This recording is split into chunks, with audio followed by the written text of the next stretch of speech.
Untuk mendapatkan tanaman sehat, subur, dan bisa berbuah lebat, yang langkah pertama yang harus kita lakukan adalah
Halo kawan-kawan, kembali lagi dengan saya Ardana PT.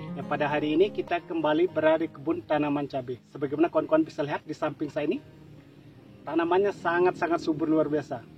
Untuk mendapatkan tanaman sehat, subur, dan bisa nantinya berbuah lebat, kita harus melakukan perawatan dengan ekstra. Kita harus rajin mengontrol tanaman itu. Jika ini kita lakukan dengan baik, maka akan mendapatkan sesuai apa yang kita harapkan.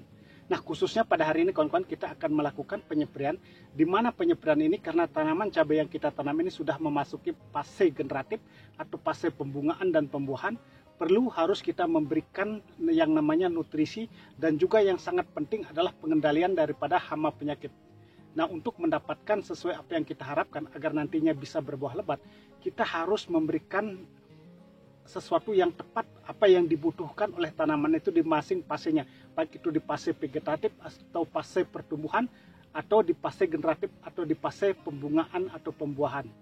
Nah, ikuti terus videonya kawan-kawan, jangan di skip agar tidak gagal paham. Nah, kita lihat dulu kondisi tanaman yang kita tanam ini sebelum kita melakukan penyemprian. Dan hari ini kita akan menjawab beberapa pertanyaan dari kawan-kawan kita, dari para subscriber. Banyak sekali yang menanyakan, Bang, bagaimana caranya membuat agar tanaman itu tumbuh subur? Nah, ini pertanyaan ini sering sekali kita dapatkan. Oleh karena itu, kita sambil melakukan nanti penyemprian, kita akan menjawab terlebih dahulu pertanyaan seperti ini. Seperti ini kondisi tanaman cabai yang kita tanam, kawan-kawan, sangat-sangat subur luar biasa. Daunnya sangat mulus sekali, bebas dari keriting daun. Dan ini ada bunganya sudah seperti ini. Ini sudah memasuki namanya fase generatif, peralihan dari fase vegetatif atau fase pertumbuhan ke fase pembuahan. Ini tanaman cabai merah besar dengan varietas megatop. Jadi pertumbuhannya sangat bagus sekali. Dan ada sebagian di sebelah sana itu varietas Arimbi 85 juga. Nah, di sini bisa dilihat batangnya sangat kekar sekali, sangat besar, dan tunas-tunas yang produktif sudah panjang, hampir sama dengan batang utama. Dan di sini kita tidak melakukan pemotongan tunas, kita pelihara. Jadi kita fungsikan semua tunas-tunasnya agar bisa berbuah. Nah, seperti yang sudah saya sampaikan tadi, bagaimana caranya agar tanaman cabai yang kita tanam ini bisa subur. Ini sangat penting sekali. Jadi kita harus mengerti kebutuhan tanaman itu sendiri. Apa yang diberikan di fase pertumbuhan dan apa yang kita berikan di fase pembuahan atau pembungaan. Nah, ini pertumbuhannya seragam, merata seperti ini kawan-kawan.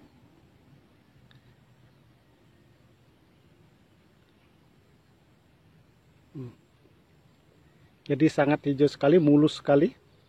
Dan kita sudah memasang bambu-bambu ini, tetapi kita hanya memasang beberapa titik. Ini sistem seperti ini sangat irit biaya atau sangat irit modal kawan-kawan, kita memakai tali aja di sini. Tetapi ini harus kuat, benar-benar kuat. Makanya pemasangan bambunya sistemnya segitiga di ujung-ujungnya. Di sini segitiga, di sana segitiga, semuanya segitiga. Bahkan di tengahnya ada segi 4 itu bambunya kita pasang. Kalau di ujungnya seperti ini sistemnya. Talinya ini tali tambang yang besar juga. Untuk mendapatkan tanaman sehat, subur, dan bisa berbuah lebat, yang langkah pertama yang harus kita lakukan adalah mengetahui kondisi lahan. Nah, seperti ini bisa dilihat kawan-kawan. Jadi buatlah bedengan serapi mungkin, tetapi kita harus mengetahui apakah tanah ini subur atau tidak. Itu sangat penting sekali atau berpengaruh daripada kesuburan tanaman. Jika dirasa tanah kurang subur, maka perlu menambah namanya kompos, atau seperti menambah kotoran ayam, kotoran kambing, ataupun kotoran sapi. Tetapi dengan catatan yang sudah difermentasi. Karena pupuk kandang itu bisa berakibat fatal kalau tidak bisa mengelolanya dengan baik. Itu mengakibatkan tanaman cabai di fase peralihan, yaitu di fase vegetatif ke generatif itu biasanya sangat rentan sekali diserang namanya jamur, khususnya layu fusarium kalau kita menggunakan pupuk kandang yang cara pengolahannya tidak tepat. Tetapi yang kita lakukan di sini adalah menggunakan kotoran ayam, di mana kotoran ayam itu kita campur dengan dolomit juga langsung di dalam bedengan dan menggunakan SP36 dan NPK 1515. Itu yang kita lakukan karena tanah di sini adalah semi berpasir, jadi memerlukan pupuk kandang atau kompos yang bagus sebenarnya. Tetapi kita tidak fermentasi, kita fermentasi di bedengan langsung dengan cara disiram dengan E4. Ya, tekniknya adalah setelah kita membuat bedengan setengah jadi, kita tebar kapur dolomit, pupuk kandang ayam atau kotoran ayam, kita tebar SP36 atau bisa menggunakan Vertipos dan NPK 1515. Kita tebar, setelah itu baru kita siram dengan E4. Kita tutup, kita rapikan bedengan, baru kita memasang mulsa dan dibiarkan kurang lebih di sini pendiamannya cukup lama kawan-kawan, sampai 30 hari. Nah, mengapa kita mendiamkan cukup lama? Karena pupuk kandangnya tidak difermentasi, jadi kita fermentasi di bedengan langsung. Jadi dengan pendiaman yang cukup lama sampai 30 hari, itu akan kompos atau kotoran ayamnya sudah menjadi dingin, sudah tidak ada lagi namanya jamur, karena kita siram dengan E4. Itu sangat bagus sekali untuk sistem seperti ini. Tetapi memang pendiamannya harus cukup lama. Jadi dengan cara demikian, maka hasilnya sangat bagus, bisa dilihat hasilnya seperti ini. Nah, itulah langkah pertama. Dan langkah yang selanjutnya yang harus kita lakukan adalah setelah kita melakukan pendiaman selama kurang lebih 30 hari, kita buat lubang seperti ini. Baru kita melakukan pengocoran dengan asam humat, bisa ditambah dengan trichoderma dan silika karbon. Itu dosisnya 3 sendok makan untuk takaran 20 liter air, kita kocor langsung di sini kurang lebih 100 ml. Itu sangat efektif sekali. Bisa ditanam langsung sambil mengocor, atau bisa ditanam besoknya. Itu tergantung daripada cuaca. Jadi kalau cuaca panas, bagusnya kita melakukan pengocoran, langsung melakukan penanaman. Jadi sekali kerja tidak melakukan penyiraman lagi. Sehingga pertumbuhannya menjadi sangat luar biasa seperti ini. Sangat normal walaupun menggunakan pupuk kandang, tetapi tanaman aman dari serangan jamur.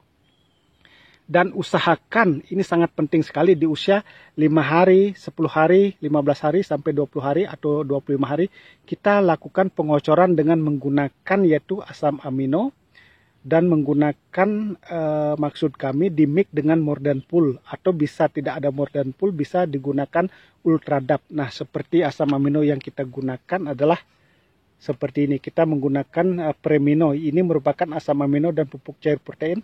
Dosis yang kita pakai adalah satu tutupnya ini atau 30 ml untuk takaran satu tangki semprot. Kita kocor kemarin dengan tangki semprot kawan-kawan. Jadi sangat simpel sekali. Sedangkan kita mix dengan yang namanya Mordanpool seperti ini. Kita mix dengan ini. Ini sangat bagus sekali, yaitu merupakan suplemen tanaman di mana berfungsi memacu perakaran dan tunas, menebalkan dan memperkuat daun, serta merangsang pertumbuhan bunga. Jadi Mordanpool ini bisa digunakan di fase vegetatif atau fase pertumbuhan, dan di fase generatif atau fase pembuahan. Jika ini kita lakukan dengan tepat, maka akan mendapatkan hasil seperti ini. Dan tidak kalah penting itu penggunaan daripada asam humat.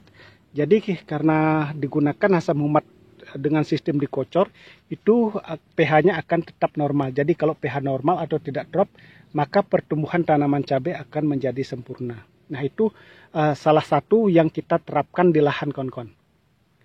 Dan ini asam amino Premino ini merupakan bahan-bahan organik kawan-kawan, bukan kimia, karena banyak sekali juga kawan-kawan para petani dan masyarakat lainnya mengatakan kok memakai kimia semua, apakah tanah tidak rusak? Ini bukan kimia kawan-kawan, inilah organik. Jadi kalau cara pembuatannya saya belum tahu pasti, bisa ditanyakan kepada para ahlinya kawan-kawan nanti. Nah, sehingga seperti ini. Sedangkan untuk mengendalikan hama penyakit bisa menggunakan akarisida, insektisida, itu sangat penting sekali. Sebelum catatan yang perlu diketahui adalah sebelum kena hama penyakit seperti keriting itu harus melakukan pencegahan agar tidak mengeluarkan modal yang lebih. Jadi kalau sudah keriting itu memerlukan modal yang lebih banyak. Jadi kalau belum kena itu modalnya lebih sedikit kawan-kawan.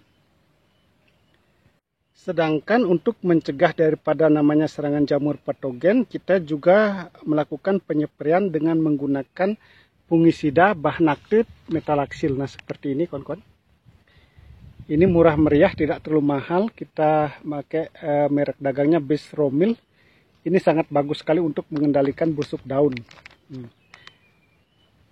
Sedangkan untuk daunnya agar mulus seperti ini, tidak keriting, kita juga melakukan penyeperian seperti yang sudah saya sampaikan tadi, menggunakan akarisida, yaitu kita menggunakan Samit dengan bahan aktif Peridaben, kita rolling dengan Pegasus dengan bahan aktif Diapenturon, dan di rolling dengan Agrimek dengan bahan aktif Abamectin murni. Nah, seperti ini jadi kondisi tanamannya sangat-sangat mulus, luar biasa, pertumbuhannya seragam kawan-kawan.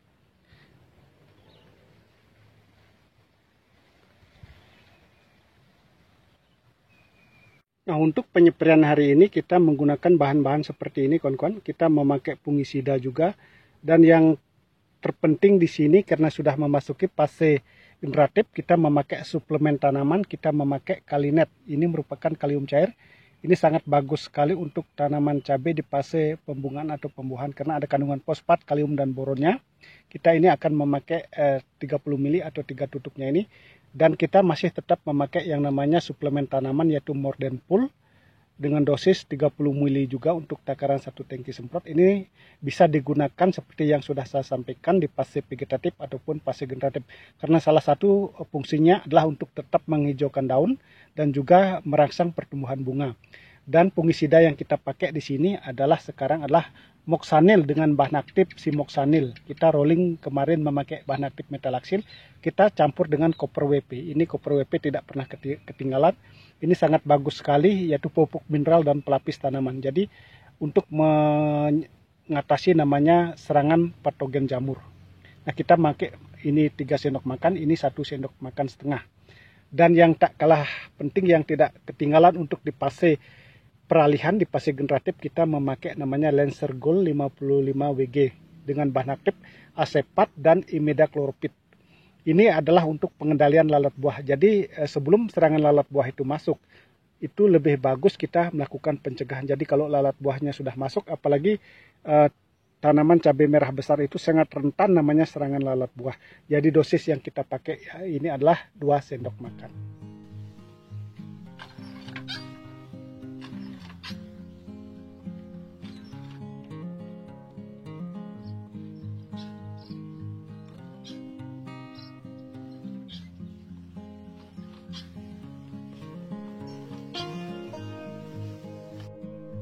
Kegiatan kita hari ini melakukan penyeperian di mana bertujuan agar bunga dan tunasnya nanti banyak dan buahnya menjadi lebat, dan khususnya untuk mengendalikan atau mencegah penyakit jamur serta pengendalian lalat buah sudah selesai kita lakukan. Nah, terima kasih kawan-kawan yang sudah ikut menyimak video ini.